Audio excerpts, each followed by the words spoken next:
Quiero presentar a Michael Widener de la Universidad de Toronto, del Departamento de Geografía de Toronto. Nosotros trabajamos juntos en temas de accesibilidad a comida y él trabaja mucho en el ambiente alimentario y en las diferencias que hay en distintos grupos también de población. Así que, Michael, thank you very much to be here and share your research. The audience is yours. Okay. Gracias, Carolina. I will be speaking in English, but I have done some translation of my slides. My mother is a Spanish professor, and she's deeply ashamed of me for not speaking Spanish. So I apologize. She helped with some of the words on here, but I apologize if some of the language is a little awkward. That's my fault, not hers. So thank you for the invitation, Carolina. It's really a pleasure to be here. I've had some good chats, and I've enjoyed being around your beautiful campus. So it's a pleasure to be in Santiago.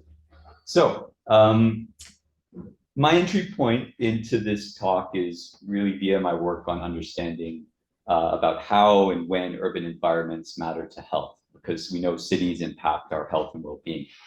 We know planners, geographers, public health researchers, we've all been examining how the built environment impacts health for decades now. And that body of work grew really quickly with the proliferation of geographic information systems and spatial data science more generally. So we see a huge explosion of spatial information in the 1990s through the 2000s. And a lot of work started to be done to understand where things are, things like noise, alcohol, bicycle lanes, food, doctor's offices, and how that influenced people's health. But this work really concentrated on theories of access and exposure, which is okay, but it led to some pretty inconsistent results depending on the thing that we're looking at. So for example, air pollution, the relationship between inhaling pollution and health is very straightforward because you inhale pollution and it's bad for your lungs. But something like food is a lot more complicated because we make active choices to go buy certain types of food that depend on lots of cultural factors, economic factors, and so on. So this work ended up having lots of inconsistent results. And it had to do with some things like the spatial scope, the statistical power, data collection measures, measurement approaches, and the complex behavior for things like food consumption. Now, one particular area that this sort of exploding area of research really involved was urban food environment research. And in the global north, this focus was really on understanding how and when urban food environments impacted different types of diets. So do people with access buy healthier food or not? So if they're near a supermarket or if they're near a corner store, does that influence the types of food, the ingredients they actually eat? And the work on the area really relied on this concept of food deserts in the global north in particular, which was the spatial inequalities in access to food. So in cities in North America in particular, there were lots of research papers like this one, which I think does a good job of illustrating the phenomenon. In North America, this is London, Ontario, a small city, but a city. And we see in 1961, lots of food stores in the city center, and then with suburbanization, sort of racial issues, things like that, we see the spread out of those food stores, leaving big gaps, supposedly big gaps in the city center, so less access to food.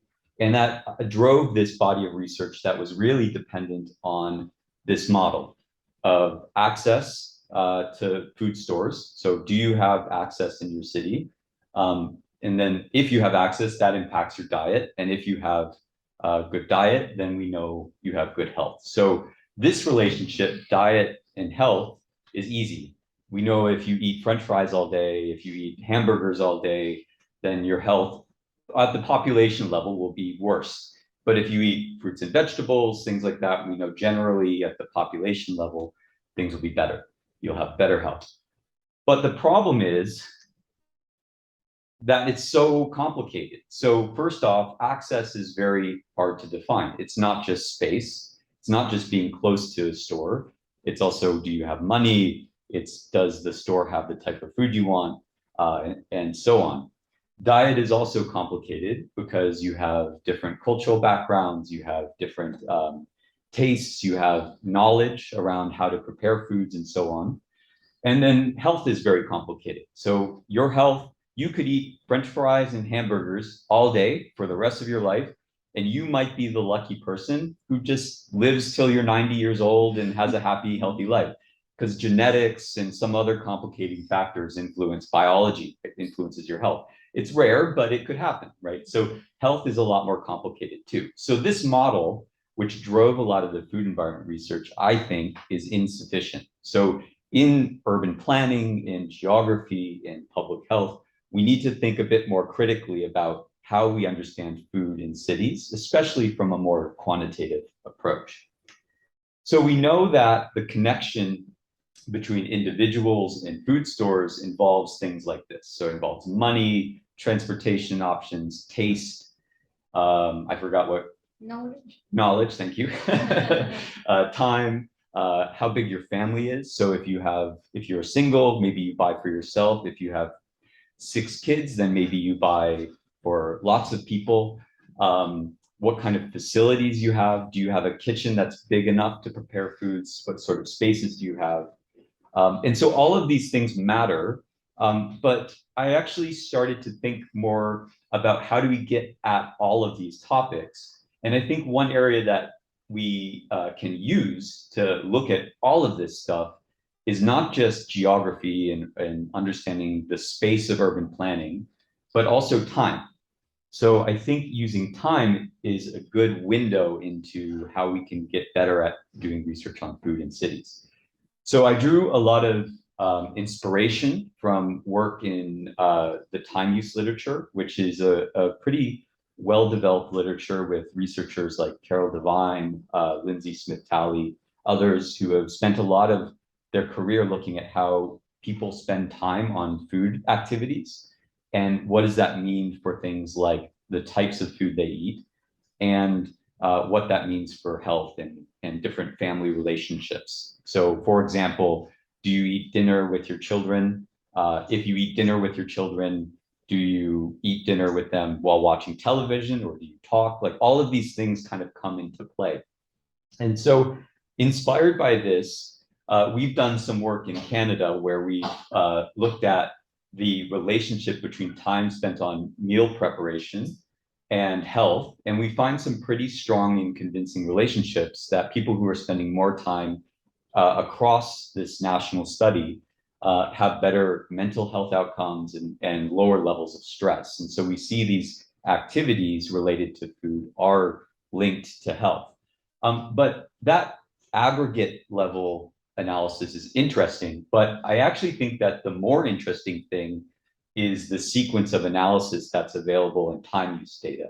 Most time use research focuses on the sums, so the summing, the aggregates of time spent on different activities. But this information at Time Use Diaries has sequences of activities. So this diagram here shows what people are doing before and after meal preparation. So we look at 20,000 Canadians and everyone does some sort of meal preparation, or most people do meal preparation. And we look at the 2 activities before and the 2 activities after. It doesn't really matter what those activities are. They're things like chores, transportation, work. But we see significant differences in people with good health outcomes related to meal preparation and bad health outcomes. So that's all interesting. And, that's a time use approach. But what was really inspiring for me was that each activity, whether it's work or childcare, it has a geography. It has a place assigned to it, and that will matter. So where you do things is important because it impacts how you'll do things and when you'll do things later. So for over the past decade or so, I've been really interested in unpacking the links between geography, food and health by incorporating time. And the basic idea is that a person's geography and time use are linked, fundamentally linked. And for food-related activities, there are certain temporal patterns, certain time use patterns, and scales that matter. So how can we disentangle the impacts of space and time with diet and health? And over the past few years, we've been doing a lot of good work looking at how we can collect and analyze spatiotemporal data. And it's led to some really new opportunities. These new data sets have led to new ways of analyzing our relationship to food in cities, in space. So what's been done? I think that says that, so what's been done? I did that on my own. So so some work we've done in Toronto, we've done some analysis of patterns of opening and closing of food stores. Over here, we see during the day, of course, there's lots of great access to food stores. So the dark green is good access and the beige, the brown is bad access, basically. And this is kind of interesting. We related this to the travel patterns of what we call shift workers, so nighttime workers. And we see nighttime workers have much worse access to food stores than people who have access in the day. During the day, basically everywhere has access. The only place maybe that doesn't is right here. And I don't know if you know Drake, the singer rapper. Yes. Yeah, that's where Drake lives. So he has bad access, but Drake's okay. So it's a high income neighborhood. I don't worry about Drake, right? And we see in other cities like Buffalo, this essential drop during different periods of the year in access, and basically higher income households have better access during winter months and worse access during summer months. We can complicate this more by using space-time prisms. So we've done analysis looking at how transit riders have access over space and time. So these prisms tell us what's possible to access given movement across cities. So essentially, do you have access to a food store near work? And if so, then that will change your shopping patterns if you don't have access at home. And we've related this to transit riders, showing that there was a food desert map in Cincinnati when we show that the map looks very different when we take into account where people actually go with transit. And then there are lots of studies. This is just one example of using GPS data to see where people go exactly using a cell phone or GPS device and what access they have to different food stores. So the black dots are the path. The blue circles here are food stores of different types. And then the 3-dimension is the amount of time spent in different areas. So this is home, this is work, and this is a friend's house, for example. And we can see that these food stores matter more in time than these food stores because you spend more time, you're more exposed. Now, this is all interesting. It's a start, but it's really still kind of a naive approach to how we understand using food or how we understand food behavior using space and time. And so I wanted to see what theories exist, what can we use that already is out there that allows us to understand these relationships in a more complex way, in a way that it incorporates behavior and sequences, for example. So we can rely on things like the social ecological model, which incorporates multiple scales. So thinking about not only individual use of food, but your family use, about urban policy around what food stores can be placed in certain locations. So for example, in Toronto, there are programs to do mobile markets. So have fruits and vegetables on trucks that go to neighborhoods with less access. So we can look at these different institutional policy, community, interpersonal scales as one way to inspire us. Another is the field of time geography, which is a 1970s. I don't know who's familiar with time geography. Sometimes you go to a crowd and lots of people know time geography. Other times nobody does. But time geography is from the 60s and 70s. Torsten Hagerstrand from Sweden and a few others really dove into this world.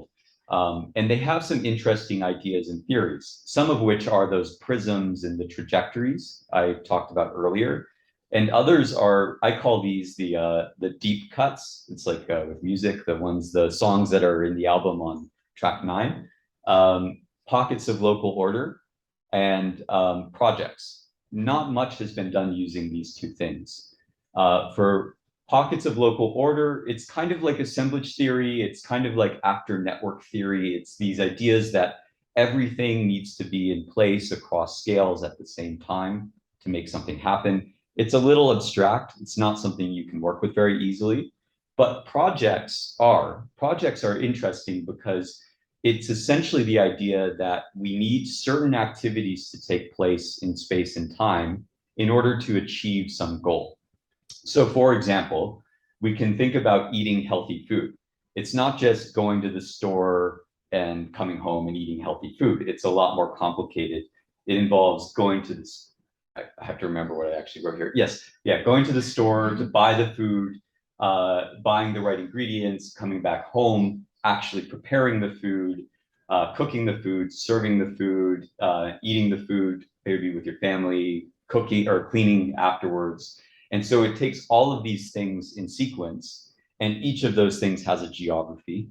Much of those things are in one location, perhaps home, but the travel, the shopping, all of these things are important, and they're a function of the urban network, the urban form.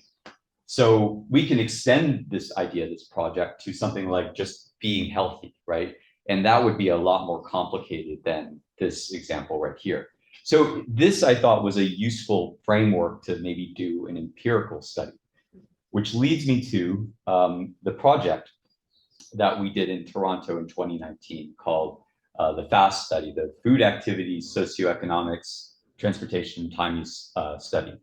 And the idea was to combine time use data, which allows us to look at activities and behavior, with trajectories. So we see space and time together in a way that hadn't really been done.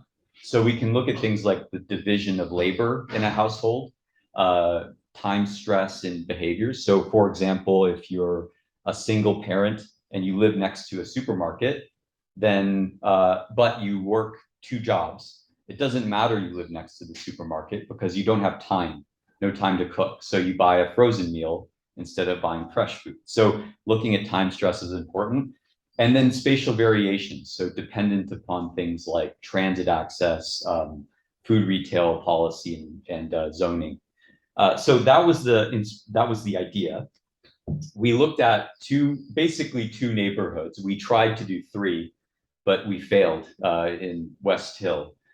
So essentially, we looked at 2 neighborhoods in Toronto. One is in a suburban area, and the other is in a more urban area with lots of transit. And the idea was to compare how transit access impacts movement. The socioeconomic status is very similar, so similar incomes, similar demographics. And we went to these neighborhoods, we partnered with communities, and recruited all the adults in a household. So that was important because food shopping is a household level activity. You could be one partner and never buy food, but if your spouse goes and buys food and cooks all the food all the time, then your diet will be impacted by your spouse. So we wanted both adults in the household to understand how coordination happened. So, excuse me. So we had a survey with about 55 questions. We collected 7 days of GPS information and a questionnaire with diet information, and a 7-day time use diary that was at the same time as GPS. So we had GPS data and time use at the same time. We had about 125 parents in total. Oh, I should note, we also were only looking at households with children. We didn't survey the children, only the adults, but all of the survey participants were parents with children at home. So the time use survey was done with a paper survey based off of the Harmonized European Time Use Survey, the HATUS. And they would just write down at the end of the day what they did, 10-minute intervals, but you could write something like at work, draw an arrow down until you stop. So it's not like you have to write at work, at work, at work. You just write once and draw an arrow till it's done.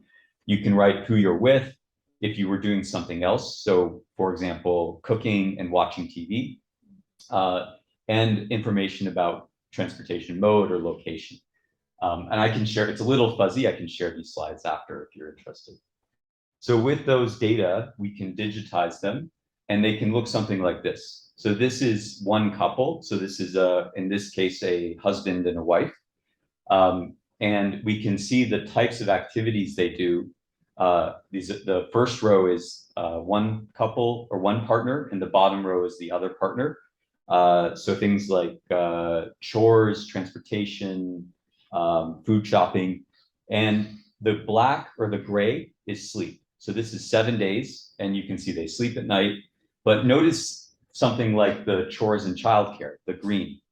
Look at the middle of the night. We see one of the partners is, well, there it is. One of the partners is doing something in the middle of the night. And you can imagine that some of the gendered household dynamics come into play. You can also see that there's coordination. So in the morning,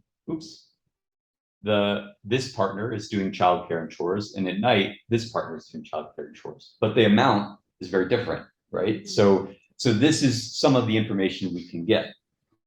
Now we can also link it to the GPS data. This information is just everything, all of it. This is all of our participants because we don't want to show you particulars, but you can see the clusters in the Northwest and the South in the city center area where our other sample was. So essentially with this information, we wanted to ask the question, how does the use of time affect food-related behaviors? And how do food behaviors impact health?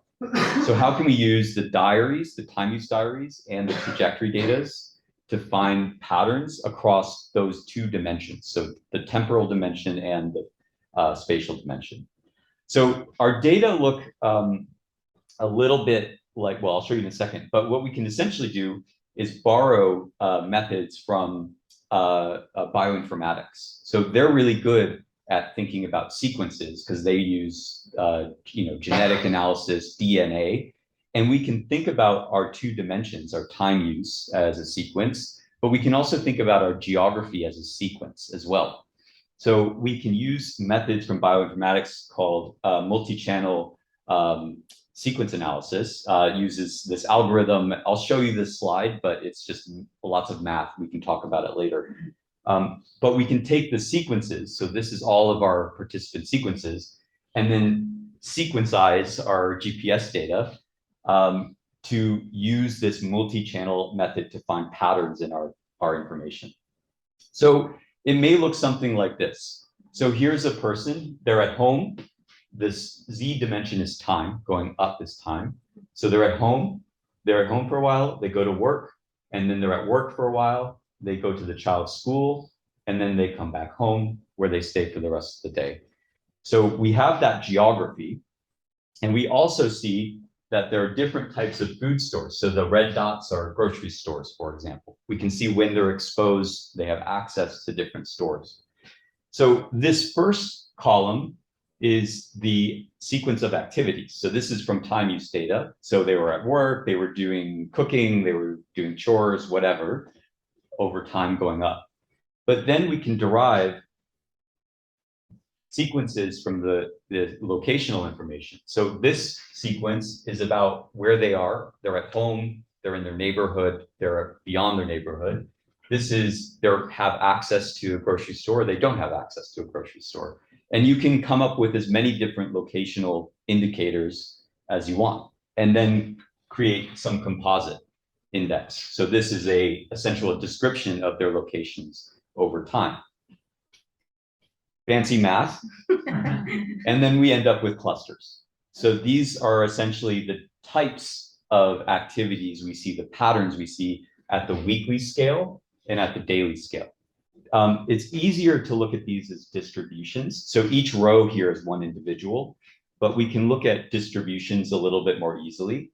And because these are kind of small, I'm just going to focus on the daily patterns.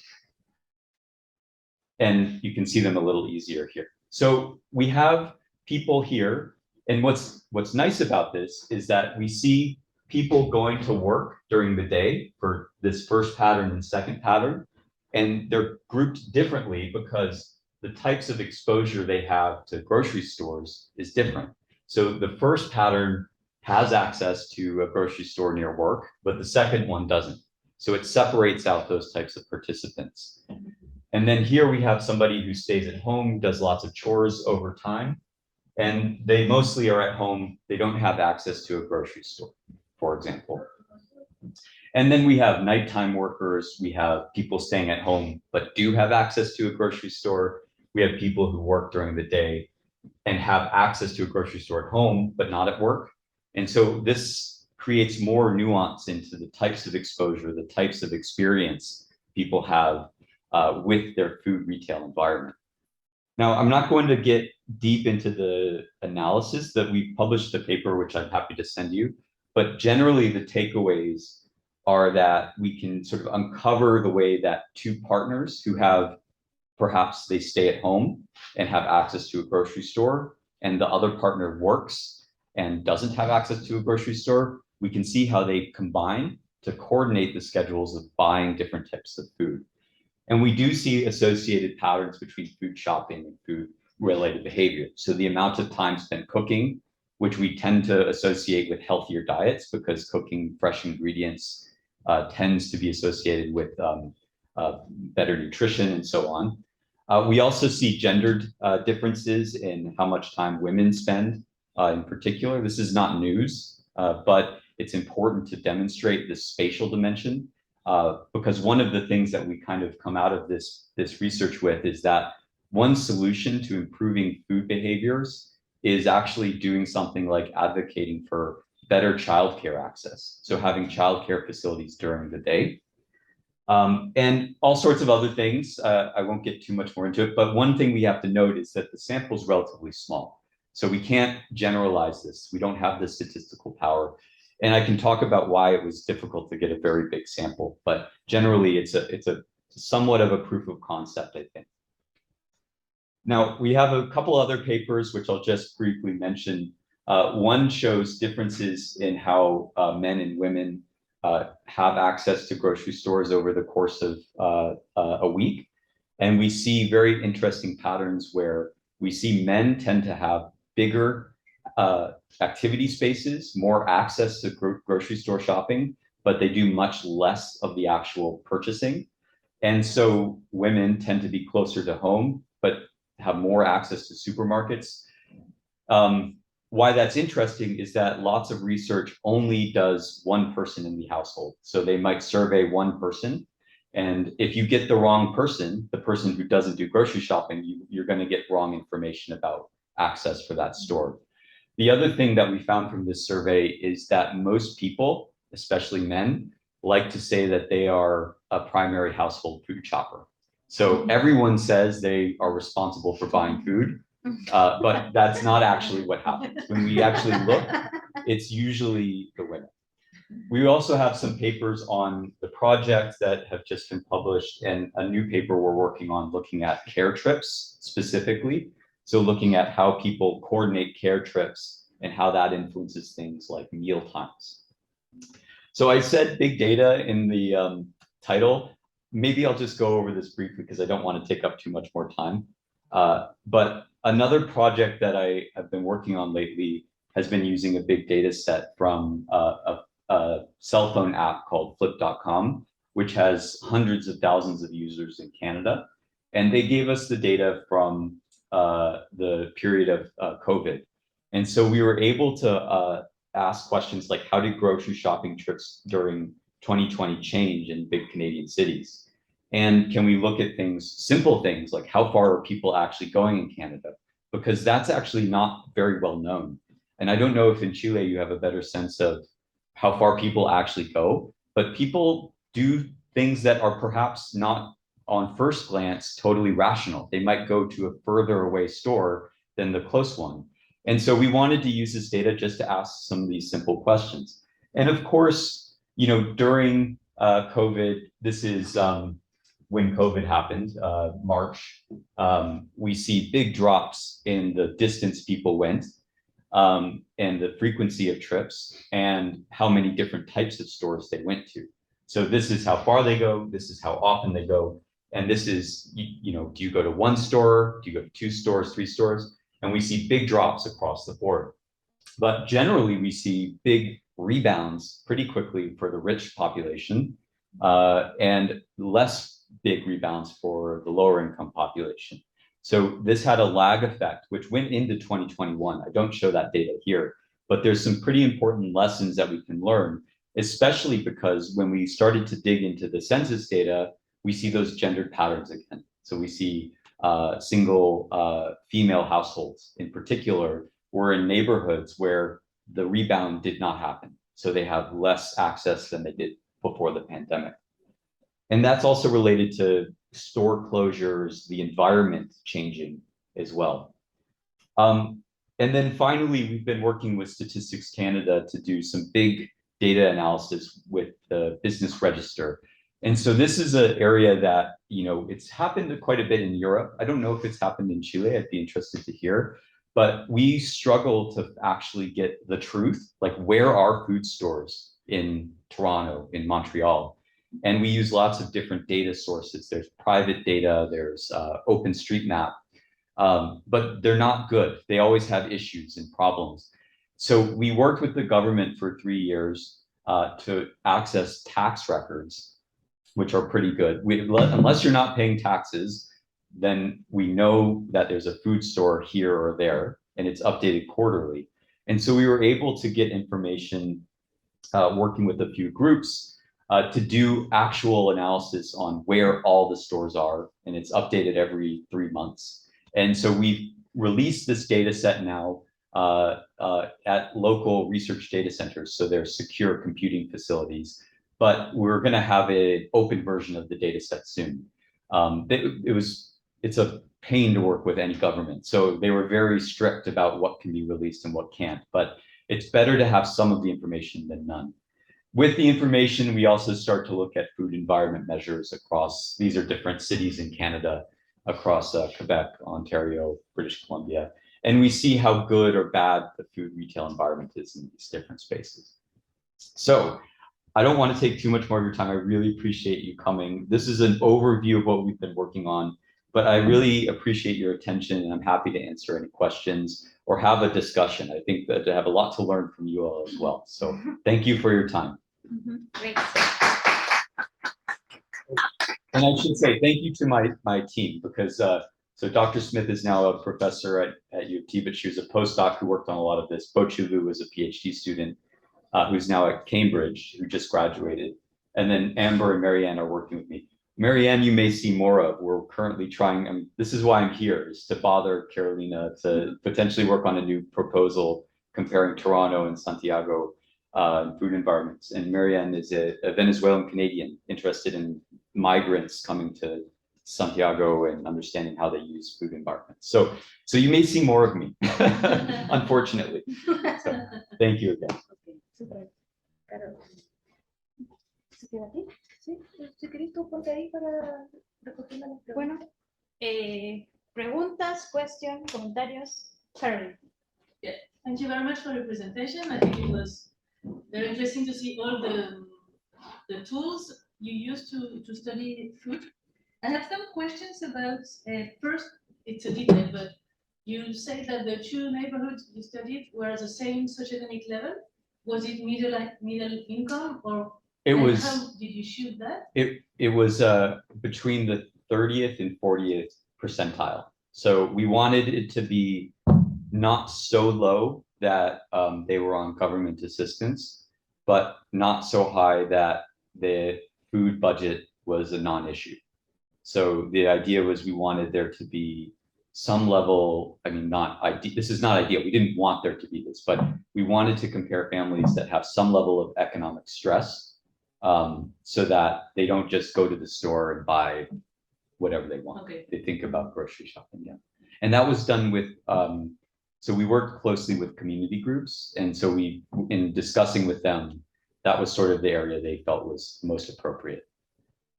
And I have 2 more general questions. The first one is about delivery. I think it's maybe another. Get that one a lot, yeah. I'm sorry, but No, I no, had to no. ask you for it. Yeah. So how do you include it, and if it is something important to study or not? What do you think? And the second one is about the diet. In Chile, we have some new studies about vegan, vegetarian, and do you include it? And does it change the relation with shops? Because I think in Chile we have new shops like organic ones or with more Local. vegetarian food or things like that, and they change the patterns, and it's increasing a lot for young people, Mhm. urban ones, but not just rich ones. I Mhm. think it's, so do you take this question and does it, is it relevant for your research? Yes, both are relevant. So this was done in 2019 before the pandemic, and there was grocery delivery. So if grocery delivery were cheap, accessible, that takes away food environment research, right? Because if you just order it and it comes to your door, then it's no problem. So in 2019, grocery delivery wasn't so ubiquitous across Toronto. It has become more. It's still expensive. So there's still delivery fees. Usually a tip is customary, and the price is marked up. So if you spend $1 on an apple in the grocery store, it might be $1.15. And so this population in particular is price sensitive. So they're not going to do that. And so it is changing the equation. It has become more common and since the pandemic. I have really, this is a longer conversation, but grocery delivery, I think has a lot of potential, but I think the actual logistics are complicated because if you start to think of the volume needed to serve everybody, I'm not convinced it's feasible across a city of 6 million people, 3 million in the city, 3 million outside the city. So because of the number of trucks and so on. The other issue has to do with right now in Toronto, the groceries for delivery, the warehouses are the grocery stores. And so if they move the warehouses out of the city and then do other sorts of routing, that might change the equation. But so I don't think we're there yet. So I think it's something that we need to watch and if behavior changes a lot. But I think that at the moment, the price is too expensive. And we see that people aren't really doing that. In this data set, it'd be interesting to go back in 2023 to see if people are. Regarding dietary restrictions and preferences, this population, there were quite a few South Asian, so Indian, Bangladeshi participants, and many were vegetarian. Mhm. It didn't really change because in Toronto, most people buy food at grocery stores, supermarkets, and they have lots of options. It's not, they don't shop at the corner store. So you can buy a very healthy vegetarian diet at the local supermarket. Yeah, so it didn't impact things too much. But for younger people, if you're vegan, for example, maybe that changes the equation, but not for this population. We didn't see it, at least. Mhm. Yeah, but interesting. Yeah. ¿Más preguntas? Nico. Sí, tú primero. First of all, thank you very much for the presentation. We are working Javiera in a project that's just starting. Few more years. It's about urban infrastructure, urban food infrastructure. So it's like perfect for us. Oh, interesting. I have two questions. The first one, you partly kind of answered it, but I would like to know more about the supply side in order to understand a little better, like the data that you're presenting. That, by the way, it's incredible how you visualize it. It's like, it's really inspiring. I think we would probably copy. Yeah, that's fine. Please. So maybe about the scale, you mentioned that most people go to grocery stores more than corner shops and stuff like that. But for instance, issues such as maybe less formalized infrastructure, such as more kind of pop-up stuff, more temporary street markets. Are present in Toronto. Maybe a little bit more of context to kind of understand the supply side, not just the Yeah. demand side. And I have a second question. You mentioned the literature from food deserts. Our focus is more on the supply side, more about location and land markets and stuff like that. And we, of course, we didn't start working with the concept of food deserts, but it's obviously very important in the literature. Metaphors are very important when you take something from other field to other like the sequencing stuff is amazing. And food desert at the end comes from a different field, right? And then we use it to refer to something. And we were thinking like, it's very Anglo-Saxon, Yeah. northern, Yeah. and we were thinking.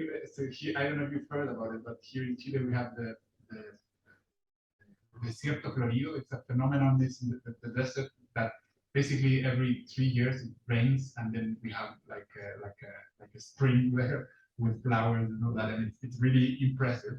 And of course, in the last years, we've been talking about deserts in a different way. Desert used to be something empty of life, but now we understand that there are many, it's plenty of life there. It's just a different form. Yeah. And maybe it can reflourish every 3 years. So we were thinking like, can we adapt the idea of deserts to? Yeah. We were talking the other day. Talking about food volcanoes, like thinking more about a country like Chile. Right? Especially because we had a very strong humanitarian crisis in 2020, and we had the food banks and stuff like that, and it was kind of a volcano, right? But you mentioned like I thought you said like some sort of you throw some sort of shade on the concept of food desert, but I wish you know. Yeah, I can speak more about that. I mean, so I have this paper, Spatial Access to Food, Retiring the Food Desert Metaphor. I agree with you completely that I like basically got angry about the food desert metaphor because I agree the metaphors matter. And so in the global north context, this concept worked kind of okay in very specific cities in the United States. And so when we look in Canada, for example, it doesn't work as well. Essentially what you would see are maybe, 1-2 kilometer regions without, supermarkets, not accounting for the supply side decisions that go into why there isn't a store there, population loss, income. Like there are other actors that I don't really account for the supply side that are important. I think we need to think about them more. But my frustration with it came when I was a professor at the University of Cincinnati, and I would talk to city councilors, and they wanted to know where's the food desert, and they would do things like throw money at big supermarket chains to like subsidize their rent so that they could have a store there, and the stores would inevitably fail. It was a lot of money spent on something that I thought wasn't necessarily right in my view. And so in the paper, I kind of go through and say, well, this metaphor is not good because it doesn't apply to all regions. And I just kind of argue for a more complicated, there's a paper from Penchansky and Thomas from 1981 about access to healthcare service. And they outlined 5 A's of accessibility, which I can't remember now. I think it's access, affordability, something. It's in this paper, but they essentially argue that access isn't just spatial; it's all these other things. And I say that that's a good guide for us looking at food. And so I just say, like in the paper, essentially, I'll just stop talking by saying, like, I say that the food environment is the word. Those are the words we should be using because it's a problem when our government starts looking for or relying on metaphors that are not helpful. And so maybe food volcano or food swamp, or like they have all these different, ways of describing the food environment. But I think using food environment and then adding contextual words to that is perhaps more useful, at least in the Canadian context, because you can then sort of account for the fact that there may not be good economic access, or the cultures that live in the neighborhood maybe there aren't the neighbors. So the project we're hoping to do in Toronto and Santiago is around immigrants from Venezuela, Colombia. And so maybe there are no Venezuelan stores in the neighborhoods in Toronto. And I know in Santiago, a lot of neighborhoods have changed to accommodate new immigrants. So the environment thing, I think, gives us more flexibility. So anyway, this is my like rant from 5 years ago. Awesome. The first question around supply, I alluded to this earlier, but I completely agree because in my view, we forget in food environment research that there's this other actor, the food company, right? Or the food store company. It can be a small business, an individual who runs a corner shop, or a supermarket chain that's a big multi-million-dollar company. And they make choices. They decide where to go. They make a decision around who they're going to supply for, et cetera. And we usually ignore that in our work. And admittedly, I kind of did that too. In Toronto, for context, there are farmers markets and we call them ethnic grocery stores. So the South Asian population, there are many Indian grocery stores in the neighborhoods we looked at, and they use them. But they have lots of fruits and vegetables. And so we kind of just treated them as the same because you can get most big staples. So vegetables, fruits, breads there. So I think it's important to account for all of that. And it's important to think about why a store chooses to locate somewhere or why not, why they move or close. Because it's not usually not for arbitrary reasons. It's because they're profit driven, whether they're small or big. And that's a reality that we have to grapple with in food environment literature, which we haven't really, I don't think. So did I answer your question? Okay. Thank you very much. Okay. Yeah. I love all the metaphors. I was thinking now we need a food earthquake. Yeah. So I have one that's kind of making of, and then some comments on the food environment in Yeah. Chile. I have some questions on the making of, like how you came into contact with participants, what kinds of incentives you offered, what were the difficulties, which I'm sure were tremendous in keeping, maintaining consistency. And then I was, this is just being nosy, I was curious about what was the level of concordance between the GPS data and what they reported, the self-reporting. I was thinking, especially in the idea of men overestimating. I was like, do people that doesn't happen where they actually, where they were accurately? So that was the first. I'll go with that one first. Yeah. So yes, so the participants were recruited at community centers in both neighborhoods through Intercept. And we used this sort of pseudo snowball recruiting. We hired what we called community research assistants. So there were members of the community who we paid to help us recruit individuals into the study and who worked with us on the project. And it was very difficult getting people this is a very high burden survey. And so our incentives were relatively high. They were like 70 Canadian dollars. That's maybe 55 USD about. Daily or for the 2 week period? It was for the 1 week period, yeah. Which this was a negotiation with our ethics board because they don't want it to be so high. Since it was a lower income population, it's too high, then it's coercive. And so we felt that was like, it's basically half of minimum wage for the amount of time we thought they would spend on it, which is about what the ethics board wants. So they did get incentives. So once they were recruited, we had an orientation session. So the families would come. We had many of these sessions across the neighborhoods. They could choose the time they go. And they would come. We would explain the survey in more detail. They would fill out the first 55 question survey. We would help them install the GPS app because a prerequisite for being in the survey was having a smartphone, any kind, but a smartphone, so we could use GPS.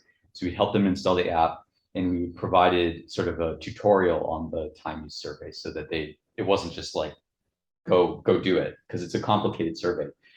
So that at the end of that, we gave them $10 cash, and then sent them home with the survey, the app, and an envelope to send the survey back. When we got the survey back, the paper time use survey back, we mailed them the rest of the incentive as a supermarket gift card that was in their neighborhood. We didn't want to do the supermarket gift card to start, because that could impact the types of food shopping they did during the week. So that was the sort of incentive design and the data collection design. I think I've answered most of that part of the question. It was, I think we had 15 to 20% attrition. It kind of depends on how you count it, because for some people it was a week of data and we got 4 good days. 4 good days you can do a lot with, and we used some of that information in our analysis. But we had pretty low attrition because the incentive was relatively good, and we felt the community aspects, the orientation, all that helped. There was another And part. then were you did you have somebody be in constant contact? Like were you watching it and, oh, you're not watching it? Not in real the time? survey, but the GPS. There was a prompt on our app that asked them. Fill out your survey. Yeah, just every day, just a little reminder. And so the surveys corresponded pretty well. We did have to throw out some surveys because they weren't good. And again, it depended on the day. So some people we could use maybe Monday, Wednesday, Friday, Saturday, and then the other days it was clear they didn't really do anything. And were you making that decision based on the wealth of information in the paper survey, or on the concordance, like on how GPS. it was? Yeah, it was a combination. It was really pretty subjective. I mean, we have basically written explanation of why or why not we keep or don't keep a day, but it was a lot of work. So going forward, I think actually what we're going to do is probably 4 days, and maybe not use GPS and use self-report location and asking more detail, because I actually think we had overkill in locational information. I think self-reported was credible. It was good enough Good enough. for Okay. what we were trying to do. So yeah, but I'm happy to talk more about that too. I mean, I can give you all our survey tools and let you know what worked and what didn't. Super interesting. It sounds like a ton of work. Yeah, I've done community work, and it's so labor intensive. Yeah, and we didn't want to just sort of drop in, right? Like that was the other thing. So we're with this new project, we're also working with actually the same communities, because that's where a lot of the South American immigrants in Toronto live, in Parkdale and Rexdale, by coincidence. So they're really interested in sort of understanding more about the environments in Toronto. Mhm. But yeah, I'm happy to talk more about that, Zoom or whatever. Yeah, because I can tell a lot of stories about how it went or didn't go. Yeah. And then I had just a comment on the Chilean kind of foodscape, since you're Yeah. starting, if it helps. I tried to map using tax-based info. Yeah. It was a nightmare. It Mhm. was such a nightmare. And then Joaquin, luckily Joaquin came into the program, and I finally had a geographer to work with. We managed, so we have Chile's 6 major cities mapped. I think the biggest flaw in our data is that we are only mapping formal. So we have produce markets, which are a huge part of the food system here, and they need to be understood completely different to a farmer's market. Yeah. Because they're cheaper, they're widely accessed. And we have grocery stores, which are so concentrated here that it's actually pretty easy. Yeah. To get them, but then there's all these other things on what, as you're walking around, all of these constant offers that Informal, have. yeah. But the 6 major cities kind of done, and are happy to. Oh yeah, that would be amazing. Yeah, I think because that's a huge challenge. I mean, this new project, one of the biggest regrets I have about this project is we didn't do mixed methods and interviews, and so the new project will have interviews, because it will tell us more about, well, I didn't go to the grocery store. I just bought. No, this isn't mixed message. This is the pandemic secondary, and we can talk more about the details. But I mean, like, I actually think, I think that having that information would be really useful, but I actually think that you can uncover where some of these things, maybe from a friend, for example. So like in your analysis, you have more of the, it sounds like you have more of the information than like the tax-based environment. Is that correct? No, doing it, we didn't end up going the tax-based Okay. way. That was, I tried and Yeah, it was The failure. so complicated. Yeah. So convoluted because each tiny little place had a completely different number, and then the kinds of categories were hundreds and hundreds and Oh. hundreds, and there was kind of no narrowing it down to anything that could make sense, define as food related or not. Yeah. It was. Yeah. Well, no, we should talk more about it because I think it would be really interesting. And my comment around the interview is that more about like, we can create whatever, categorization database that we want, but, I'm not, for example, an immigrant in Santiago. And so I don't know, like you all would know more than I would, but in Toronto, for example, I don't know how much a person's getting their food from a friend, for example. And so we have case studies. A previous researcher at the University of Toronto mapped, they did a big qualitative study on Peruvian migrants in Toronto. And they found that a lot of families were actually like doing this sort of informal trade where they would make something, like one family would make something and the other family would buy it from them. And so like the network of food trade was very different than what you might expect from a formal representation of the food market. I think it'll be similar here. I think Yeah. it's going to be, especially Venezuela, it's going to be highly reliant on these informal, really hard to trace, Yeah. really interesting Yeah. networks. Yeah. Well, we should definitely talk more. Bien, vamos con Thank you so much for your presentation. Just wanted to ask, when you define those two neighborhoods. Yeah.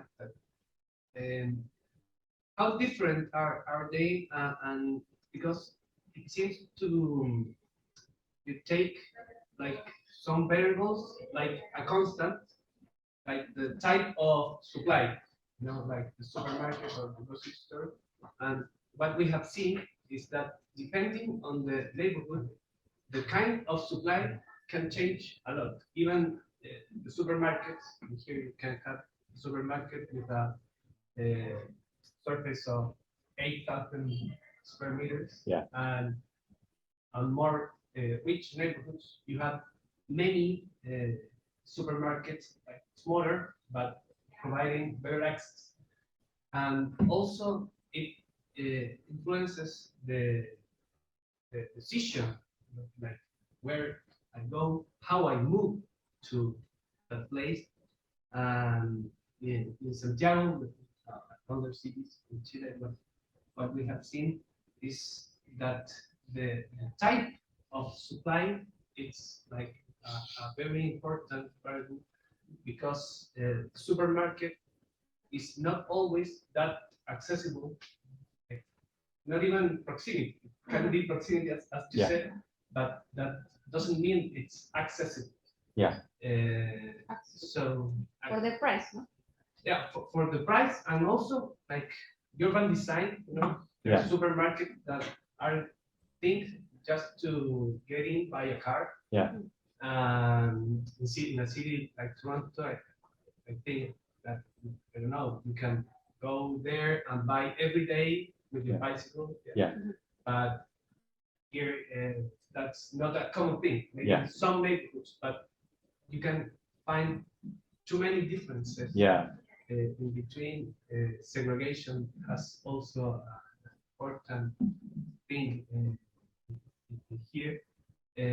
So it's not like how different you take, how variables you can define, like when you choose those both neighborhoods, and maybe some advice, like in other contexts, like which variables have a look to assess. So things. the advice, I don't know if I can give you any advice. I mean, so for the first part, we actually chose 3 neighborhoods, and the drive behind it was we wanted an area that had good transit, and lots of access to different types of food retailers, corner stores and big stores and all sorts. But has some socioeconomic diversity. Well, we purposefully, no, so we actually, these three neighborhoods have very similar median household income, Okay. like immigration levels, English as a first language percent employment. So that was on purpose because we wanted to control for some things. And if we were in a rich neighborhood, in a poor neighborhood, in a middle income neighborhood, it'd be hard to say this was because they have a car or they have money or so we wanted to stratify by other things, which were urban environment, which was crudely defined as access to different types of food stores, and transportation environment. And those were the things, so we did the good transit, good food, less transit, less food. And then this neighborhood was lots of food options actually, but it's very car oriented. And so, but this neighborhood, we just didn't, our community partnership fell through. It was just a whole thing. So we ended up only getting 4 people from there. But that was our logic behind it, because once you start throwing in employment, income, other things, it just gets so complex as a sample design. So that was just one thing we were trying to say, we're not going to answer that question now. We're going to answer this, given this context. And then regarding the different types of food stores, we simplified. We basically were looking at places. So it was interesting when I was in Concepcion in 2018. We went around and I visited Jumbo and Leader, and then all there was the grocery store that didn't sell produce. They had all the packaged stuff, but then out front there were the ferias, the informal markets, and so you could buy your produce up front and then buy your cereal and all that stuff inside. So it's a little less variable, I would say, in Toronto. Like the maybe quality of the store may vary a little bit, but the types of food you get tend to be rather uniform. There are like I said, ethnic grocery stores that have more specific foods, but they're just small, so they play less of a role. And what our big qualifier was, do you sell fruits and vegetables or not? And so fruits and vegetables were kind of the decision between a healthy food retailer or a not. But that's an oversimplification, of course. So it was a little easier in the sense that there was more uniformity in the types of food stores. There's basically 4 types of supermarkets, small grocery stores, corner stores, and then fruit and veggie stands or farmers markets. And we can kind of just deal with those categories. Okay. But when I was here last time, it's a more complicated, at least my observation was it seems more complicated. Yes. And I haven't really seen in Santiago what the situation is like, but yeah, I imagine it may be similar. I don't know. I have to talk to you about it. Yeah. Yeah. Similar and more complicated. More. Otra pregunta. For the less academic part-time job in the metropolitan rail system, and I was looking at the data on the rebound of the distance, frequency, and This one? Yeah, yes. And it's basically the same pattern that we see, of course, in the demand and passenger demand metro. And one of the discussions that people is having, and it's very difficult to kind of find what to ground, what sort of data or model to ground your projections on, in terms of are we going to go back to normal? I just would like to know your opinion in terms of what you've seen in Toronto, because it's a big discussion in not only in academia, but also in policy. Yeah. Can we recover, or did we just have an earthquake? Yeah. And now the tectonic plates are just Shifted, yeah. Just shifted. Like what do you think in terms of this sort of things? It's a really interesting question. I mean, I don't know. That's my answer. If I were to guess, I'm bad at guessing, so just remember that. But so I just actually had a conversation. I was in Montreal. I do some work with at ARTM. I don't speak French either, so it's the Regional Transportation Authority in Montreal, and I think they're at 63% of pre-pandemic levels for the regional transit. Sorry, how much? 63. It's quite similar. Yeah, and I think Toronto's about the same, maybe a little bit lower, because in the maps you can see in the center of Toronto, it's excellent, but once you get into the periphery, it's actually very bus driven, but so it's good for bus, but people prefer the rail. So he was saying that, you know, they're having, like, to this point, government has been willing to subsidize the service that was happening before the pandemic, but now they're getting pressure to change. So at 2 years on, they're saying, okay, maybe this is the new normal. I think what I think is that's a mistake. I think that given 5 years, maybe we would be closer to where we used to be. But I think the patterning would change. So, for example, the types of mobility for, you know, high, like, professional jobs, the movement, the number of trips may be the same, the frequency of trips may be the same, but the pattern from home to work to home is no longer the same. They may work at home 2 days a week and then go to the grocery store and come back. So the people are substituting work trips with other types of trips. And we start to see that in some of the data from a transportation survey in Toronto. So I think it's premature to start cutting, but I think that the reality is that these agencies have to balance their budgets. And in Toronto, it's a fare-based budget. So they're down 40%, and they can't pay everyone to keep running the subways and the streetcars and the buses. So it's a tough call. We have twin problems around the world. Yeah. Exactly the same numbers. Yeah. No, it's definitely, yeah. So, but for grocery shopping, I think it'll be more interesting, because I think for whoever mentioned delivery, right? Like that has become huge. I personally, we were using delivery for a long time. I like going, and I like to go to the store and to shop, but I have friends who they're just going to do delivery now. They can afford it, it's no problem. So I think at the high income scales, it actually has shifted the mode of shopping. And that has implications for people who don't have the money, because if the store that they used to go to has lost that number of customers, and there are some low income people who use the same store, then maybe that store goes out of business, and then the geography changes, right? So there's an interesting project where you look at demand shift from in person to online, and how that impacts people who are still in person.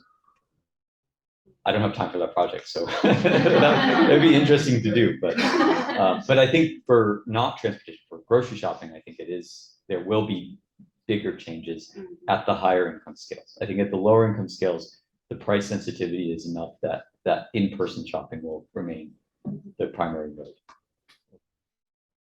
Okay, thank you so much, Yeah. Michael. Yeah, thank you for your time. I know this went long, so we have time to share some Yeah. food. Okay. Yeah. Okay. Thanks Thank you. everyone. Yeah. Thank you.